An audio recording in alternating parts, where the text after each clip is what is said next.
Hey everyone, welcome back to the Raw Reality Podcast. We're your hosts, Jason and Nina. Today we have a special guest with us. N8Tr0N. What's N8Tr0N up? Dab Tools, baby. Yeah. AKA Nathan Anderson. How are you? I'm doing great. I'm glad to be here. Yeah, we're I'm stoked. excited. Let's talk about you a little bit. Let's just talk about kind of like where you grew up and all of that. Right on. Yeah, so Iowa born my whole life. Never moved anywhere else out of state ever. So small town, raised in northern Iowa, all over small little towns, but mostly in a little town called Sway City. It's in Kossuth County, the biggest county in Iowa, right Okay. at the tip top. It's right there, right next to Minnesota. So rural. When I was a kid, like we lived in rural areas, farmhouses most of the time. I always wanted to be a city kid, though. Right. As a young kid, we didn't have cable. We didn't have any of that type of stuff. I was a 70s kid. I was born in 1976. Jesus Christ. I was 47 this year. Woo! As a youngin', my dad was a musician, and so he was always traveling around. He was a drummer, drumming in small bands, but decent for the times, because back then any small band could do well because there wasn't as many bands playing, not as many people. There wasn't as many connections, with like all the internet and all of this stuff. Nowadays, you can find all these members all the time anywhere in your area that are willing to play. Back in the day, there was less communication, less ways to find people. Anyway, long story short, so there was always bands playing at my house in the basement because my dad is a drummer, and when you're the drummer, you have the most stuff. It's the most stationary. You don't want to move it, so practice is always at your house. So I always had access to all the instruments, the music, so I could go down there and sing or whatever. When I was a kid, my favorite song was Hot Blooded. You'd have to look that up. It's I don't think I know what that is. Song. You probably wouldn't know what it is, but I can't even remember who sings it right off the top of my head. But the name of the song is Hot Blooded. You look it up, you'll find it. How old were you when you first started drumming? I started when I was like 8 or 9. Okay. My dad had been, like I said, I wanted to play guitar, but we lived in a small town. I was left-handed technically because I write with my left hand, but I throw and kick with my right. So you're ambidextrous. So I'm slightly ambidextrous. You're amphibious. So it was weird like that. So playing guitar was weird. I didn't know which way I wanted to try. Plus, we didn't have guitars like at the house. Right. So when it came time to like play an instrument in band, I was like, well, I want to play the saxophone. So this small little town, I'm talking like 600 people in the whole town. Jesus. So there was like 9 kids in my grade, so you didn't get a lot of choice. I don't even know how you could do play that. what, like this kid already had a saxophone. So guess what? He gets to play the saxophone. Right. This kid already like can play the piano a little bit. So guess what? He gets to play the piano, So my dad was like, well, we already have a snare drum. So guess what? You're going to play the snare drum, Wow. It turned out being awesome because I loved playing the snare drum and I got really good at it, like really fast. And there was no one else in town that played the drums in this little town. So being able to play the drums was like a super good thing for me as a young kid. Really pretty decent at it at a young age. Like I said, 8 or 9. And I was able to like play simple trap set beats, like AC/DC, Back in Black. Yeah. It was like one of my first. Yeah, it was like one of my first songs that I ever learned how to play on the drums. So I'm able to play. So when I got time to play like band, they just let me do whatever I wanted. I never had to learn any music or anything. They would just be like, okay, this is what we're going to play. And they would play it a few times, the whole band together. And then I would listen and then I got to jam it and just do whatever I wanted. I got to play in all the bands. Like there was a jazz band for like the middle school and I was still 9, but there was no middle school drummer that was any good. So they just let me play for the middle school too, Okay. Then I got to play for the high school. Nice. A couple of years later, it just got me more, thinking that it was a possibility. Living in this small town, and your mind is like, oh, I want to be, a star, or I want to be this or that, and it just seems less possible when you're in these little towns because no one is going and doing anything. You know what I mean? Like literally, like you watch everyone grow up and stay there, you know what I mean, and just not go anywhere. So it was like, it gave me this idea, that hey, if I can do this already when I'm 9, and like these people are giving me like this hope that maybe it's a possibility that just because I'm from this little town that I don't have to just conform to this little idea. Eventually, I wanted to be someone that stuck out, and like not in the norm with society's idea or whatever of what the norm is or should be, and like that was the start of my vision, being young and getting to play the drums and stuff like that for different things, sparked that idea of being different, and going for it. Talking about being different, obviously you have a lot of tattoos. Yeah, and that was inspired by my grandpa mostly. Like, did your grandpa have a lot of tattoos? He didn't have a lot.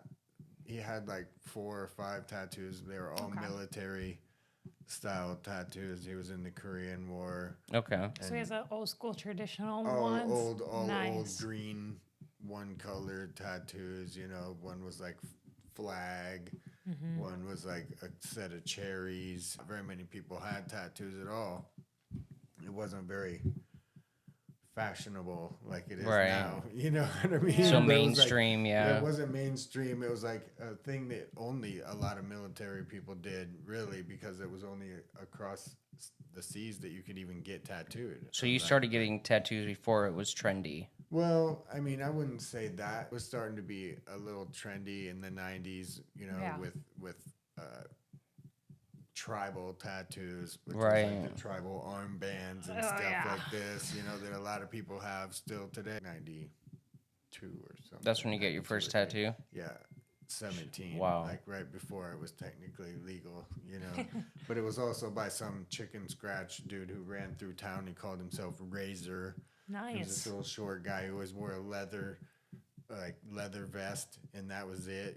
Never a shirt, but just a leather vest and like total 80s poof, like tiger I can hair. see them in my mind Yeah, right now. Right. And you decided to get a tattoo by him? Oh, dude, you have no idea. It was not like that's why kids don't get tattooed until you're a little older and have a better state of mind. Because honestly, I didn't know what I wanted at 17. Straight edge skater. Right. Until about 18.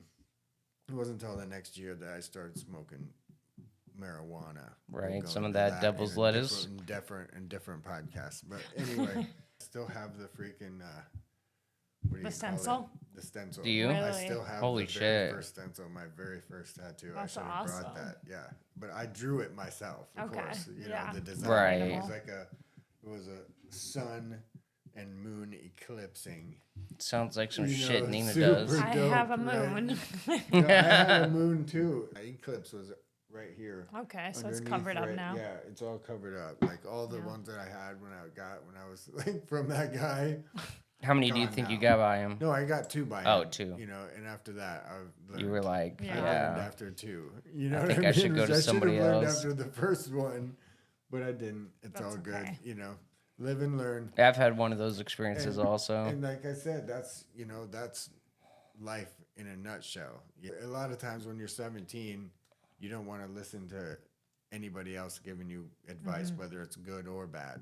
Right. You're just like, oh, I got this. Don't worry about it. Yep. Yeah. And then you end up with a horrible tattoo from a guy named Razor. But It turns out to be a good Relatable. story, though. But yeah, no, I mean, it was interesting. I mean, I could go on. There's another story for, like I said, another podcast later that we can talk about Razor again later. I wonder where So- Razor's at right now. So you got your first tattoo at 17. Yep. Did you catch the addiction right away, or did you wait a little while? I knew from a long time ago, from when I was young. Like, as soon as I seen my grandpa, and like, I was just like, I just had the itch already. I knew that I wanted to, like, and then I started studying kind of like the Hawaiian cultures and Right. stuff like this, and then like samurai cultures where they get the whole body suits, you Yeah. know, and like was super interested in, going and getting one of the tap tattoos. Like, Nina has one of those, don't you? eventually get Yeah, one of the those. Stick and and pokes? pokes. Yeah. Yeah.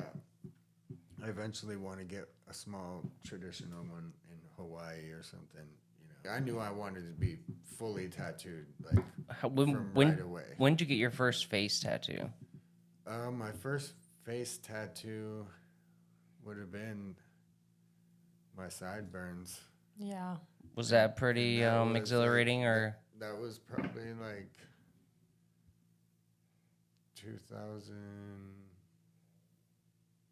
2012, Okay. maybe. How nervous were you? I was decently nervous, but I was really comfortable with my tattoo art. And by then you were that's were it you right fairly there. covered? Okay. I mean, I wouldn't say I was fairly covered. I mean, I had a lot of tattoos by Okay. then. I had my chest, most of this arm, probably part of this arm, a couple on my legs. I mean, Yeah. I was probably a third of what I have right now. But the tattoos on my face were literally because I used to cut my tattoo or my facial hair, my sideburns, exactly almost in the same exact shape that these are in. I used to shave them like that. And, Right. And then I would do my beard the same way, just how these are, like right like this. I would go like that, but it would come to a point in the back. So it was like a point here and then go like that to a point in the back. I have pictures of that somewhere on the internet. I'll show you sometime. But I used to cut that in like every other day. You know what I mean? I'd have to be trimming that in, with a razor, and it was a super big pain in the butt. Sounds like it, yeah. Right? So I was like, I was so over it, and I was talking to Alex, my tattoo guy, about it that day, and I was like, I don't know, man. I'm just thinking I might want to tattoo my freaking sideburns on. And he's like, dude, that would be super cool. Wanted to do it, 'cause Right. he had never done that on anybody. He didn't know anybody who'd ever tattooed their sideburns on, other than a goofy joke. Like when you look it up, you literally find a bunch of people who try and like literally tattoo hair, like sideburns on their face or something, and it just looks ridiculous. I had to come up with a cool idea of how to make the sideburns, but still make them look like the shape of my sideburns, but not be hair. Yeah. Right. And so we got to thinking, and we were looking through these old books, ancient Roman cathedrals, and so like every corner on an old Roman building has these like folded leaf looking carved stuff, and so these are they're exact copies of this one Roman building's cornerstones, because they look just like the shape of my sideburn. Like that's what we did, was we took a tracing of my sideburn, how I always had it shaved on, and on the trace paper, and then we went and tried to find the closest shape of the cornerstones to these buildings in this book, and that's how we copied them out. And then, I mean, the first one was easier, you know what I mean? Because you put the first one on and you're like, oh, sweet, it's perfectly straight and everything, but then you have to put the second one. Yeah, identical, symmetrical. You have to get it like as close as possible, you know what I'm saying? And it was like, if you look at it, like if I have my face exactly straight forward, one of them is like a millimeter lower than the other one. I feel like you can't notice. You can't But tell. you No. I can't really tell. notice because I always have my head tilted a certain way too. Still Yeah. feel like It's I wouldn't notice unless I probably not, really, you really know, looked. I mean, I'm really surprised when he put the stencil on and was like, it was that close because we didn't do a bunch of different tries. You just Yeah. do one what I try mean? and you're like, One fuck try it, on each side. You know what I mean? And it was like, on your face. yeah, on my face. You know, just Full run send. it. Yeah, Right. Just run it. You know, and he did it, and I had obviously full trust in him already at that point. You know, he had already done my whole chest, and he's the type of artist that just wants to do good work. That they can say, Alex Vance did this, and it's like beautiful, all finished up, high quality. How many tattoos do you think you have? Oh man, someone asked me that not that long ago. I feel like I it's think in you're the just hundreds. one I big mean, I tattoo would at this say- For point. those that I don't mean, know Nate, a lot he's of them are fully connected. covered in tattoos, I mean, head to toe. pretty close. It's just one big body piece. He just wants to get his ass cheeks tatted next. They're already done. Oh, shit. We're going to have to My show that ass on the is already- podcast. Yeah, but you can see that on the internet somewhere. Always taking his shirt off, ladies. But- Don't look. But Nina, close your eyes. no, I don't know. I'm trying to maybe count. You got to have 100 plus. Yeah, at this point you are just My one estimated big guess is tattoo. about I mean, 100 Like plus. there's a few of them are so big that Yeah, can you that- count it as I one? mean, Yeah. I mean, they say 50. Let's just But say some like of them are your so big your body that- percentage. You have what, because my whole 80%? back and my ass is one whole tattoo. It's a Actually, yeah. So you're big like skull, 90% and my tattooed. ass cheeks is the jaw of the skull open. So you have So a like my asshole is like literally the throat of the skull. so you have a skull on your ass. Yeah, and my back, like my whole And your if back. You see the back. Yeah. And there's a raven perched on Okay. the skull, But what's on your ass again? and then a big like the jaw of the skull. So the skull is huge. Oh, so the my back part skull and takes your up my ass are the- whole ass and, Oh. and back. The skull is Jeez. massive. How long did that take to get? Oh, dude, that was a intense day. I Like, bet. You did it all in one day? Not all Okay, of it I one was day. like- The whole outline, but no, I got tattooed for 12 plus hours that Oh day. my god. Wow. Yeah. That's probably your so longest session. Oh yeah, that's the longest session I've ever done. in How'd a you day. like It was sleep after that? Yeah, I like almost you- fell asleep during Really? it because it was so long. Went over like 4 different back ideas. So I want a raven for sure. I was like, I Right. want a big raven no matter what, you know. And skulls was just his like one of his favorite things at the time. You know what I mean? And like he had never done a big, huge skull like that, massive. You know, so I was like, all right, let's do Fuck giant it. fucking skull with the jaw wide open, you know, and like Holy like, shit. and the raven perched on there. And so it's pretty much finished, but I mean there's spots like where we can go in and like still do work. Like I want to Yeah. I want to still put detail in on the moon and Right. this type of stuff. But I mean, So you still have some space. so yeah, a tiny bit, legs Yeah, you and don't stuff got here and much. there, a little, but that day was nuts. We went and we did the whole outline in one sitting, which was like probably 4 or 5 hours, where he just outlined the whole thing. He's like, "Well, I got to do this other appointment, you know." And In between years? yeah. So he's like, "I'm gonna do this other guy appointment, and then you come back in like 2 or 3 hours, and then I'll do some more on your back." This is how he is he's a funny dude because he says, "Okay, before I'm gonna do any more work on your back, I have to tattoo something else on your leg." And I'm like, What? And he's like, "No, okay." So this other tattoo artist that he knows that he apprenticed in the same shop with had drew up this tattoo design that he was going to tattoo on Alex, you know, Okay. and they had decided on it, you know. And this other dude, he's a good artist, but his stuff is just really cartoony and just Okay. Okay. always cartoony no matter what. Like he doesn't do like a lot of realistic stuff. So Alex was like, "I'm gonna tattoo the same tattoo design on your leg, but I'm gonna like do it super realistic and cool looking." Oh. Like whatever.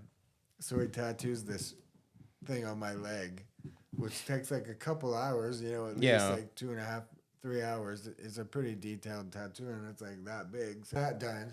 So that made it to be about 9 hours total already of being tattooed that day. And then he's like, all right, lay that back down. And so then I laid back down and the tattoo on my back for like another 6 hours. So Jesus. ridiculously long day. Sounds like it. But it was, I mean, I obviously enjoy getting tattooed. So, Right. I was feeling blessed, you know what I mean? Because at the same time, most people would wait months in line. Right. First of all, to get tattooed that much. Yeah.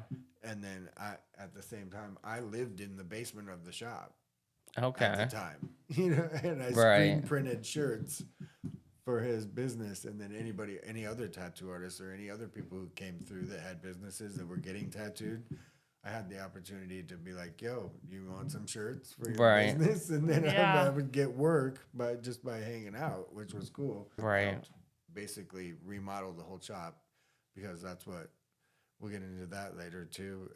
That's my career technically, is I do drywall, but he loves drywall. So No, I seen you do it that one time, and I'm Yeah, like, holy yeah, shit. So it's something that It looks hard. Not it's gonna lie. It's a secure job, because Right. like someone's always gonna accidentally Yeah, no. knock something in their wall or put too many holes in there, putting pictures up or whatever it is, you know. Right. It's a job that's always going to be around. Also ties in to me being heavily tattooed, though, is because until I got a career as a drywaller, I didn't really, you know, go all in on the tattoos. You know, my first son, when I was like 26, then I knew I had to buckle down, right, and figure out what I was going to do with myself. Right. In masonry, which was good, I mean, good money, but super hard work and like not fun either at all. But got laid off one winter, and because that's just how it is, it's seasonal. You know, Right. Got laid off. I was like, oh, I'm not gonna just sit around. I just had my son. I need to continue to make money. Whether So Nate, so you grew up in a small town. You became a drummer. You were in, how many bands were you in your career so far? to date, I have been in 11 bands, Holy shit. but I can't remember one of the names of one of the bands. So you did the band thing, and then you started the drywall, and then you had some kids. Let's fast forward a little bit to today. Who is me. that? That's me when I. This is Oh when I my started God. playing the drums. This is me. Holy shit, no tattooed Nate. That's me. Well, baby Nate. But let's talk about how we met. So I was looking for, well, I just moved to Des Moines, and I was heavily into shooting people with tattoos. Right. And we would go to LA, and there'd be people out there with tattoos like you, and we come back to Iowa, and there's just nobody like tattooed. Like they have a couple tattoos, right? So I make a post about finding a model, and I can't find anybody. And my teacher, Miss Pick, recommends you. And I haven't seen a photo of you or anything. And I'm like, hey Nina, we're gonna go up, meet with this guy named Nate. We're gonna go shoot with him. And so we show up, and Nate shows up with a snake. Well, what kind of snake was that? What kind of snake is Bella? A red-tailed boa. A red-tailed boa. Yep. And Nina was so I scared. have a fear of snakes. Yeah, she was scared At of. least of mine, anyway. Well, she ended up putting it around her face, so I'll give her No, credit for yeah, that. I wouldn't put just any snake around my neck, Yeah, though. That's no, for sure. Like, me still. neither. But I asked you to model. What was going through your head? Like, you're like, okay, like I'm just gonna go take some pictures. Like, have you ever done this before? Well, I mean, being in the bands, I mean, I'd had people ask me to take pictures, but not in that kind of setting, really. Not Like just portrait, me. like Most of the time lifestyle. it would be me and the rest of the band, or it would just be because I was in the band. It wasn't that I was ever opposed to it, that's for sure. As a whole, you know what I mean? I didn't like necessarily dream of just being like a rock star. Right. It was always like all of it, like movie star, you know, whatever, you know, reality TV, game show, whatever. I just Yeah. wanted to be on TV. On TV, you know? yeah. I wanted to be noticed. There's a still a young kid. chance for you Oh no, for you to I be know. on TV. I'm not quitting. Hell no, we don't quit. Mom ain't raised no quitter. That leads to another funny story when me and my brother and a couple of friends, we used to ride our bikes out to this bridge called the 1 Mile Bridge. We'd ride our bikes out there, and we ride our bikes out there one day, and we look under the bridge, and there's these 2 bags of stuff, and we go look. Cocaine? No, not quite. wine coolers. Oh, wine coolers. Even And this better. is like when wine coolers had first came out. Like this was a new invention for like alcohol consumption, you know. Right. So as kids, we look at these bottles, we go to start drinking these, and they taste really Just good. get all swifty. fruity flavors, and yeah, we totally got drunk at, like I said, like 8 or 9, and we're riding our bikes or trying to ride our bikes home. They were outside playing baseball, and we're over there trying to play baseball, hammered, and I'm like trying to run bases and stuff, and I Oh got no. run to my house, vomit all over the place, and my mom obviously knew right away what was going on. She's like, Right. "Oh my God, how did you get a hold of this stuff?" So when we met, did it spark anything in you after the shoot that you wanted to be a model, or did you have that spark before we shot? I mean, just getting the offer, you know, in that time, anticipating going, I mean, the thought definitely crossed my mind, you know what I'm saying, that this could be an opportunity to do other things, you know. Right. And that's how I've always thought, and that's how I've always tried to live as well, is like, don't turn down opportunities just because it's not necessarily something that you had, you know, had a dream to do. I might not necessarily have been like, oh, I want to be a model, because a lot of people, including myself, before I ever did any modeling with you guys or any afterwards, you have this misconception of what a model is. Right. You know, people look and they're like, oh, you're a model, and they think instantly that you're like stuck up and think that you're prettier than everyone Oh, or yeah. something, you know. How does that feel? Like 4 years ago, you took a chance. We met. We ended up becoming best friends. Right? We like know, hang out every We hang day. out every single day. Gym bros. Gym bros. We go to the gym every morning. Yeah, dude, it's cool. It's awesome. I've gotten a ton of super cool opportunities, and it's because, like I said, You took that one yeah, opportunity. you just, like, a lot of people would have said, "Oh, I'm not gonna do that." Oh, I don't even know because this person. I don't you know. know him. I don't, you know, I don't feel like I should. I never because- modeled. You yeah, know. can't let other people's ideas influence your choices in life, or you're never gonna go anywhere. You know what Yeah. I mean? Right. Like, I could have said, no, I'm not going to do that because someone might think that I'm full of myself or whatever. You We know are. what I mean? And hey, Just kidding. Period. you have to have a certain amount of confidence. You have to be cocky succeed a little in bit. life You at all do. too. You can't just sit in the corner and expect people to notice you. When Nate and I met, you were doing the drywall, and then you started modeling, and then we started working with brands. And most of the time, these brands were weed brands or marijuana brands, Right. and which Cannabis. cannabis brands. And you know, we like that. We're in the industry, Right. so you did a lot of modeling for brands in the cannabis industry. How did that feel to see like your pictures and catalogs and stuff like that? Like, Again, that was all you guys as well, because none of that wouldn't have happened if it wasn't for Skunk Bags. right, and then you meet Skunk Bags, and you get a job with You him. were working with Skunk Bags. Yep, and so we worked with him at the time. I was like the second shoot that I ever did with you. That's because I had seen your bag after we did the first Yeah. shoot, and I was like, what bag is that? I had never seen one like it, and you told me about it, smell proof, this and that. Yeah. I'm like, dude, I need that. You know what I mean? And you're like, well, take some pictures with them next time. Yeah, I or remember we whatever. You took can pictures just and I hold the gave you bags, a and then- bag or something. Yeah, tons of cool people. through Meeting that. tons of I've cool got people. Lifelong friends now that I would have never met if it wasn't for that. Right. You know. And all now through that you're You in guys the can- remember oh. when we were in Vegas and we went to that after party? I That did. Which was after awesome. party? Remember with when Mary and Yeah. and Oh, yeah. Cloud Nine Baby? Yeah. And I lost my never- phone I'll and never didn't have my forget. ID on that trip. Yeah, I do remember that. I was Yeah. just free balling it there. Yeah, but we did get into everything. Still, Yeah, didn't we did. Yeah. Yeah, we got I into think all got the get- parties. They Yeah. had those not like get gravity denied. bongs Well, there. yeah, This the was like party a when we high-end were- party. And me and Jason dude, got this those, is like, all exclusive engraved- parties. They had what are they that. called? Oh, we got those. You know, the vape The pens, PAX pods. the PAX Oh, pods. yeah, They yeah. engraved our names on them. Oh right, was so yeah. cool. And there was a lady walking around, and she'd be like,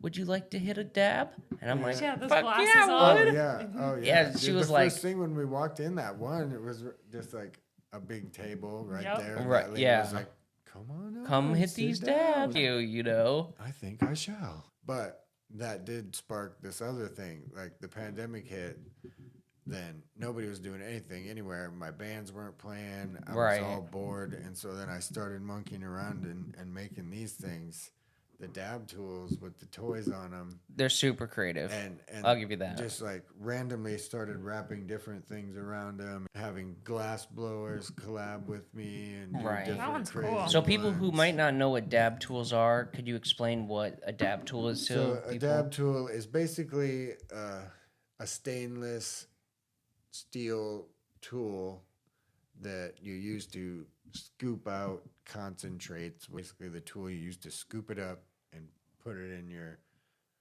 device, Right. Whichever device you Your use. dab Well, there's so rig. many different Yeah. devices Yeah, these days. electric There's a dab rigs, they got ton of regular different dab rigs. devices. So, and everybody's got a different shaped bong and stuff. So that's why all the This characters, Stewie one is fire. all the I like different that one. characters, just started making them for fun and because I was bored. But and then it just kind of spun into this thing, and everyone was Started like, into a legit right. business. They were like, you should make a page. Like, I started just making so many of them. I had hundreds of them up on this shelf, and Yeah. so I was like, I need to get rid of some of these, not only because I just don't have room to keep them anymore. Right.